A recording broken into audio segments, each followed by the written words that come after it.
ഇന്നലെ നമുക്ക് ഏറെ കണ്ണീരുണ്ടാക്കിയ ഒരു കാഴ്ചയാണ് മസ്തിഷ്ക മരണം സംഭവിച്ച 10 മാസം പ്രായമുള്ള ആലിൻ ഇനി 4 പേരിൽ ജീവിക്കും. 6 മാസം പ്രായമുള്ള കുഞ്ഞാണ് കരൾ സ്വീകരിച്ചത്. തിരുവനന്തപുരം കിംസ് ആശുപത്രിയിലാണ് അതിസങ്കീർണമായ ശസ്ത്രക്രിയ നടന്നത്. വൃക്ക 10 വയസ്സുള്ള കുട്ടിക്കാണ് നൽകിയത്. 3.5 മണിക്കൂർ കൊണ്ടാണ് അവയവങ്ങൾ കൊച്ചിയിൽ നിന്നും ഇന്നലെ തിരുവനന്തപുരത്ത് എത്തിച്ചത്. സംസ്ഥാനത്തെ ഏറ്റവും പ്രായം കുറഞ്ഞ അവയവദാതാവായ ആലിൻ ഷെറിൻ എബ്രഹാം മാറിക്കഴിഞ്ഞു. കരൾ, 2 വൃക്കകൾ, ഹൃദയവാൽവ്, 2 നേത്രപടലങ്ങൾ എന്നിവയാണ് ദാനം ചെയ്തത്. ഫെബ്രുവരി 5-ന്, ഈ മാസം 5-നാണ് റോഡ് അപകടത്തിൽ വെച്ച് കുഞ്ഞിന് മസ്തിഷ്ക മരണം സംഭവിച്ചത്. കോട്ടയത്ത് നിന്നും തിരുവല്ലയിലേക്ക് MC റോഡ് വഴി കാറിൽ യാത്ര ചെയ്യുന്നതിനിടെ പള്ളം ജംഗ്ഷന് സമീപം വെച്ചായിരുന്നു എതിർദിശയിൽ വന്ന കാർ വാഹനത്തിലേക്ക് ഇടിച്ചു കയറി അപകടമുണ്ടായത്. ഫെബ്രുവരി 13-നാണ്, അതായത് ഇന്നലെയാണ് ഈ കുട്ടിയുടെ മസ്തിഷ്ക മരണം സ്ഥിരീകരിച്ചത്. കുട്ടിയുടെ 2 വൃക്കകൾ തിരുവനന്തപുരം മെഡിക്കൽ കോളേജ് SIT ആശുപത്രിയിലെ പീഡിയാട്രിക് നെഫ്രോളജി വാർഡിലുള്ള ചികിത്സയുള്ള കുട്ടിക്ക് നൽകാനാണ് തീരുമാനം. കരൾ തിരുവനന്തപുരം കിംസ് ആശുപത്രിയിലേക്കും ഹൃദയവാൽവ് തിരുവനന്തപുരത്തെ ശ്രീ ചിത്ര ഇൻസ്റ്റിറ്റ്യൂട്ടിലേക്കും 2 നേത്രപടലങ്ങൾ അമൃത ആശുപത്രിക്കുമാണ് നൽകിയത്. ആലിൻ്റെ സംസ്കാരം നാളെ വൈകിട്ട് നടക്കും. ആജ്ഞ രവീന്ദ്രൻ ചേരുന്നുണ്ട്. ആജ്ഞ, സംസ്ഥാനത്തെ ഏറ്റവും പ്രായം കുറഞ്ഞ അവയവദാതാവാണ്. ചരിത്രം എഴുതിയാണ് ആ കുട്ടി മടങ്ങുന്നത്. കണ്ണീരാണ് ആ കുടുംബത്തിന്. എന്തായാലും അവർക്ക് മുന്നിൽ നമുക്ക് തലകുലിക്കേണ്ടതുണ്ട്. കാരണം ആ തീരുമാനം അവർ എടുത്തു കഴിഞ്ഞു. എന്തായാലും ഇന്നലെ നടന്ന കാര്യങ്ങൾ എങ്ങനെയാണ്? അതിനുശേഷം രാത്രിയിൽ തന്നെ പോസ്റ്റ്മോർട്ടം നടപടികൾ നടക്കുകയാണല്ലോ. സാധാരണ പോസ്റ്റ്മോർട്ടം നടപടികൾ വൈകി നടക്കാറില്ല. പക്ഷേ ഇതൊരു പ്രത്യേക കേസായി പരിഗണിച്ചുകൊണ്ടാണോ പോസ്റ്റ്മോർട്ടം നടത്തിയത്? സംസ്കാരം എപ്പോൾ, എവിടെ നടക്കും?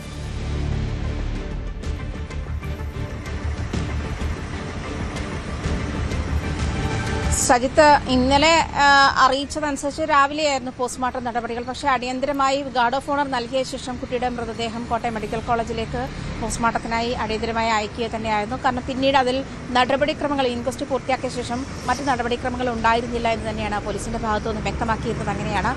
അതുകൊണ്ട് തന്നെ ഇന്നലെ രാത്രിയിൽ തന്നെ കോട്ടയം മെഡിക്കൽ കോളേജിലേക്ക് കുഞ്ഞിന്റെ മൃതദേഹം പോസ്റ്റ്മോർട്ടത്തിനായി കൊണ്ടുപോകുന്ന ഒരു സാഹചര്യമുണ്ടായി. അതേസമയം 3.5 മണിക്കൂർ കൊണ്ടാണ് കൊച്ചിയിൽ നിന്നും കുഞ്ഞിന്റെ അവയവങ്ങൾ തിരുവനന്തപുരത്തേക്ക് റോഡ് മാർഗം എത്തിച്ചത്. ഈ എയർ ആംബുലൻസ് ഇന്നലെ വൈകുന്നേരമായതിനാൽ വിസിബിലിറ്റിയുടെ അത് പ്രായോഗികമല്ലാത്തത് കൊണ്ടാണ് റോഡ് മാർഗം എത്തിക്കാനുള്ള സാഹചര്യം ഉണ്ടായത്. എന്നിരുന്നാലും എല്ലാവരും അതുമായി ബന്ധപ്പെട്ട് സഹകരിച്ചു എന്ന് തന്നെയാണ് ആരോഗ്യമന്ത്രി ഫേസ്ബുക്ക് പോസ്റ്റിലൂടെ വ്യക്തമാക്കിയതും. അങ്ങനെയാണ്. പ്രിയപ്പെട്ട എല്ലാവർക്കും നന്ദി. പ്രത്യേകിച്ചും ഈ കുഞ്ഞിൻ്റെ അവയവങ്ങൾ അതിവേഗം റോഡിലൂടെ എത്തിക്കാനുള്ള സൗകര്യങ്ങൾ ഒരുക്കി തന്ന പ്രിയപ്പെട്ടവർ എല്ലാവർക്കും നന്ദിയെന്ന് ആരോഗ്യ വകുപ്പ് അതുമായി ബന്ധപ്പെട്ട് നന്ദി അറിയിക്കുന്നതായി കണ്ടിരുന്നു. അങ്ങനത്തെ ഒരു സാഹചര്യത്തിൽ എല്ലാവരും അതിനോടൊപ്പം ചേർന്ന് നിൽക്കുകയാണ്. അനശ്വരയായി മാറിയിരിക്കുകയാണ് ആലിൻ ഷെറിൻ എബ്രഹാം എന്ന് പറയുന്ന 10 മാസം പ്രായമുള്ള ഈ പിഞ്ചു കുഞ്ഞ് ചരിത്രത്തിൻ്റെ ഭാഗമായി മാറിയിരിക്കുകയാണ്. 2 വൃക്കകളും കരളും അതുപോലെ ഹൃദയവാൽവുമാണ് ഇന്നലെ തിരുവനന്തപുരത്തേക്ക് കൊണ്ടുപോയത്. ഹൃദയവാൽവ് ശ്രീചിത്രയിലേക്കും അതുപോലെ കരൾ കിംസിലേക്കും വൃക്കകൾ 2 മെഡിക്കൽ കോളേജിലേക്കുമാണ്. മെഡിക്കൽ കോളേജിൽ നെയ്യാറ്റിൻകര സ്വദേശിയായ ശ്രേയ എന്ന പെൺകുട്ടിക്ക് വേണ്ടിയിട്ടാണ് വൃക്ക മാറ്റിവെച്ചത്. ആ കുട്ടിക്ക് വേണ്ടിയിട്ടാണ് വൃക്ക നൽകിയിരിക്കുന്നതെന്നാണ് അറിയാൻ കഴിയുന്നത്. എന്തായാലും അടിയന്തരമായി തന്നെ ഇതുമായി ബന്ധപ്പെട്ട് വീട്ടുകാർ കുഞ്ഞിൻ്റെ മസ്തിഷ്ക മരണം മിനിയാന്ന് ഉച്ചയോട് കൂടിയാണ് സ്ഥിരീകരിച്ചത്. അതേ തുടർന്ന് അവയവദാനത്തിനുള്ള ഒരുക്കങ്ങൾ കുഞ്ഞിൻ്റെ മാതാപിതാക്കൾ പെട്ടെന്ന് കൈക്കൊള്ളുകയും അതുമായി ബന്ധപ്പെട്ടുള്ള നീക്കങ്ങൾ ഈ പറയുന്നത് പോലെ ഹൃദയം നുറുങ്ങുന്ന വേദനയിലും ഹൃദയം തകർന്നു നിൽക്കുന്ന വേദനയ്ക്കിടയിലും അവർ ആ തീരുമാനമെടുത്തത് അങ്ങേയറ്റം അഭിനന്ദനാർഹമാണ്. അവരെ ചേർത്ത് നിർത്തുകയാണ് കേരളം. ചരിത്രത്തിൻ്റെ ഭാഗമായി മാറിയിരിക്കുകയാണ് ആലിൻ എന്ന് പറയുന്ന കുഞ്ഞുമാലാഖ. ഇങ്ങനെ ഒരുപാട് കാര്യങ്ങൾ ഓർത്തെടുക്കാൻ ഒരുപാട് കാര്യങ്ങളുണ്ട്. അവർക്ക് ഹൃദയം നുറുങ്ങുന്ന വേദനയിലും തങ്ങളുടെ കുഞ്ഞ് 4 ഇടങ്ങളിലായി ജീവിക്കുന്നു എന്നുള്ള ഓർമ്മപ്പെടുത്തൽ കൂടിയുണ്ട്.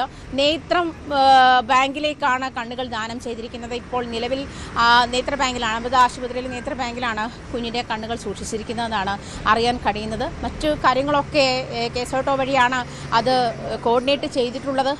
പെട്ടെന്ന് തന്നെ അതിനു വേണ്ടിയിട്ടുള്ള സ്വീകർത്താക്കളെ കണ്ടെത്താനും കഴിഞ്ഞു എന്നുള്ളതും ഇതിൻ്റെ അതായത് അവയവദാനവുമായി ബന്ധപ്പെട്ടുള്ള നടപടിക്രമങ്ങൾ പൂർത്തിയാക്കാനും പെട്ടെന്ന് അത് വേണ്ടവരിലേക്ക് എത്തിക്കാനും കഴിഞ്ഞു എന്നുള്ളതും അങ്ങേയറ്റം അഭിനന്ദനാർഹവുമാണ്.